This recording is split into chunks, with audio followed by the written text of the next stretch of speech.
Apa hukum mengucapkan selamat Natal? Sedangkan saya tak ingin mengucapkannya, tapi terpaksa karena dia atasan saya. Dulu pernah tak ucapkan selamat Natal kepadanya, dia bilang saya sombong.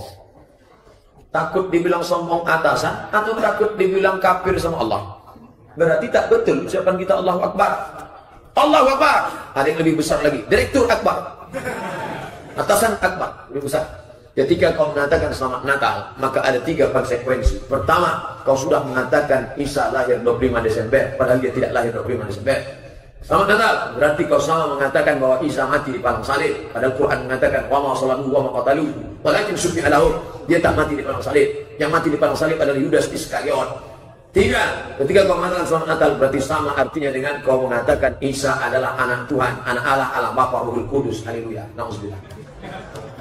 Pak Ustaz, apakah pahala untuk sholat yang diqadha sama atau tidak? Yang tobat sekarang, hijrah sekarang, yang lama-lama dulu diqadha balik. Apakah itu dapat menembus? Itu usaha. Baliknya hak prerogatif Allah Subhanahu wa taala. Bagaimana bertawassul yang dibolehkan? Ya Allah, berkat aku bersedekah ini, tolonglah bukakan pintu gua. Buka pintu gua. Itu namanya bertawassul dengan amal soleh. Ya Allah, berkat aku memberikan santunan pada anak yatim, tolonglah mudahkan urusanku. Itu namanya bertawassul dengan amal soleh. Ada lagi bertawassul dengan Nabi Muhammad. Allahumma inni as'aluka bijahi nabiyika Muhammad, berkat kemuliaan Nabi Muhammad, tolonglah mudahkanlah urusanku. Itu namanya bertawassul kepada Nabi Muhammad sallallahu alaihi wasallam. Apakah sahih hadis mengenai sholat sunat sesudah sholat maghrib yang dilakukan Nabi sahabat sampai isya tanpa berhenti? Namanya sholat awwabin. Hadisnya mursal. Hadis mursal itu putus sanad pada sahabat. Sanad sampai ke Nabi. Kalau putus di bawah namanya mu'allaq. Kalau putus di atas namanya mursal. Kalau putus di tengah namanya munqati. Kalau putus 2 namanya mu'dal. 2 SKS mata kuliah ilmu hadisnya. Hadisnya dhaif karena sanadnya putus. Bolehkah diamalkan? Boleh. Karena hadis dhaif tetap boleh diamalkan, cukup 5 syarat. Tidak dalam masalah akidah, tidak dalam masalah hukum halal haram, tidak ada riwayatnya yang kadzab berdusta, masih dalam fadhail amal, motivasi beramal, dan dia bernaung di bawah hadis sahih. Berdakwah wajib bagi setiap muslim. Bagaimana caranya tak sombong ujub? Berdakwah wajib bagi setiap muslim, ya. Ngajak orang salat. Bang, yuk salat yuk. Apa pula kita sombong aja orang sholat? Aja orang sholat kok sombong. Bagaimana supaya kita tidak ujub? Kalau nampak nanti ada ustaz pakai sorban, pakai jubah 2 lapis, pakai itu, dia bukan sombong. Dia ikut Nabi. Kenapa dia pakai sorban? Nabi pakai sorban. Kenapa dia pakai jubah? Nabi pakai jubah. Kenapa ustaz tak pakai sorban, tak pakai jubah? Panas. Udah saya coba. Khutbah saya di masjid Namirah. Wah, pakai jubah 2 lapis. Panas. Udah pakai jubah 2 lapis, parkir jauh pula. Sanggup pakai jubah 2 lapis dikasih parkir. Konstantinopel direbut setelah 800 tahun dari zaman Nabi. Lalu kapan Roma jatuh ke tangan kaum muslimin? Ketika kau tak bertanya-tanya lagi, tapi kau langsung pergi semangat ke Roma. Pulang dari sini, ambil gambar menara Eiffel, buat di atasnya gambar bulan dan bintang, buat suara Allahu Akbar. Anak kau katakan, anakku sini, kau akan orang pertama memandangkan azan di atas menara Eiffel nanti. Begitu ayah Muhammad Al-Fatih dulu, anakku Muhammad, itu Konstantinopel, kau akan merubahnya menjadi negara Islam. Begitu satu janji Nabi. Orang dulu dia tak nunggu janji, langsung orang sekarang, kapan ya Pak Ustaz? Kapan ya Pak Ustaz? Anak adalah amanah Allah. Bagaimana agar menghilangkan rasa tak membeda-bedakan perhatian terhadap anak? Fattaqullah, takutlah kepada Allah. Wa'dilu baina auladikum, bersikap adillah kamu terhadap anak-anak kamu. Ustaz adil terhadap anak Ustaz, saya manusia paling adil terhadap anak saya, karena anak saya 1. Bagaimana cara kita dalam melaksanakan sholat lebih khusyuk, terjauh dari pikiran yang mengganggu? Pertama, ketika sedang wudhu, fokus. Air masuk ke mulut, keluar dosa lidah. Air mengusap muka, keluar dosa biji mata, khusyuk. Air mengusap kepala, keluar dosa kepala sampai isi otak, lubang telinga. Air menyapu tangan, keluar dosa. Air menyiram kaki, keluar dosa dari celah-celah kaki. Allahumma ja'alni minat tawabin wa ja'alni minat tatahhirin wa ja'alni minal qashirin. Dari tempat wudhu masuk ke dalam tak boleh bertasbih.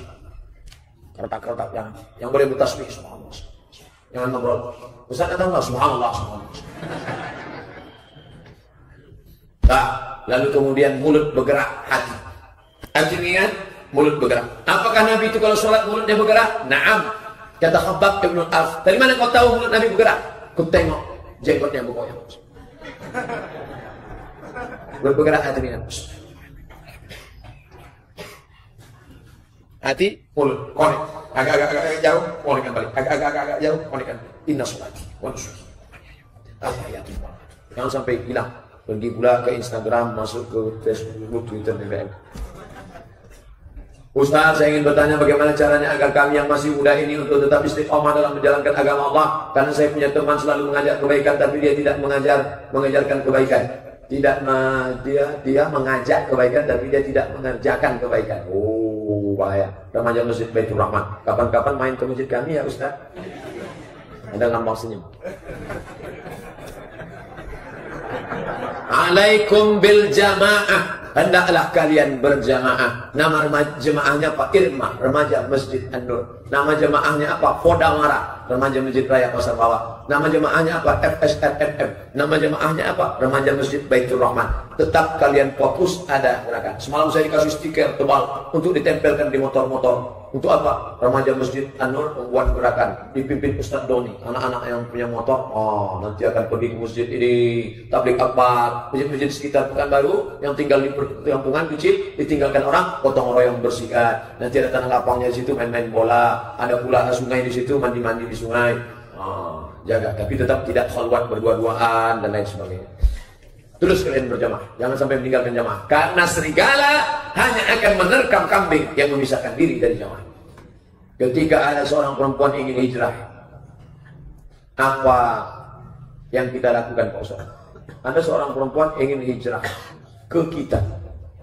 Apa kita lakukan? Bagaimana sikap kita sebagai anak muda, terutama laki-laki? Oh, tak bisa kita ngurus dia. Dia kalau mau hijrah, dia hijrah gabungkan dengan perempuan. Di FSRN itu ada perempuan-perempuan. Kau mau hijrah ya, gabung sama mereka. Jangan buat kita ngurus dia. Nanti subuh tahajud ya. La talbisul haqqa bil batil. Ustaz Somad, saya mau ikut pengajian nih, gimana? Nih kontaknya. Kau hubungi anak remaja Masjid Kodamara, Irma, FSRN, ikut sama mereka. Gabungkan diri sama mereka. Tak ada waktu untuk ngurus-ngurus ini. Benarkah harta yang haram diazab dan harta yang halal dihisab? Harta yang haram, wa may yaghlul ya'ti bima ghalla yaumal qiyamah. Siapa yang curang, dia akan membawa kecurangannya hari kiamat. Semua kecurangan di dunia dibawa. Makanya tidak ada orang yang memikul kambing, ada yang memikul kerbau, ada yang memikul onta. Kenapa? Karena dia curang tak membayar zakat. Ustaz, ada juga yang memikul Avanza plat merah, ada. Ada, semua kecurangan kau akan bawa dalam Allah. Saya mendengar tausiah Ustaz lain di YouTube, katanya di atas kubur hanya boleh ditancapkan pelepah korma. Jika tidak ada pelepah korma, apa gantinya? Apa boleh tabur bunga dan siram air wangi? Tentang masalah pelepah korma bisa diganti yang lain, pelepah sawit, pelepah kelapa. Yang penting makhluk hidup bertasbih. Semua kali ini bertasbih. Tentang masalah menyiramkan air, dalilnya hadis sahih. Nama anak Nabi yang meninggal namanya Ibrahim. Nama emak Ibrahim itu adalah Maria Kiptia. Ketika selesai, disiramkan air. Kenapa disiramkan air? Karena tanah pasir itu gembur. Kalau disiram air dia padat. Kalau tanah gembur nanti digali oleh serigala, dikunyahnya balik jenazah itu. Nah, maka disiramkan air. Jadi kalau ditanya orang kenapa kau siram? Dia supaya padat dia. Bukan disiram air itu dia mau minum di bawah.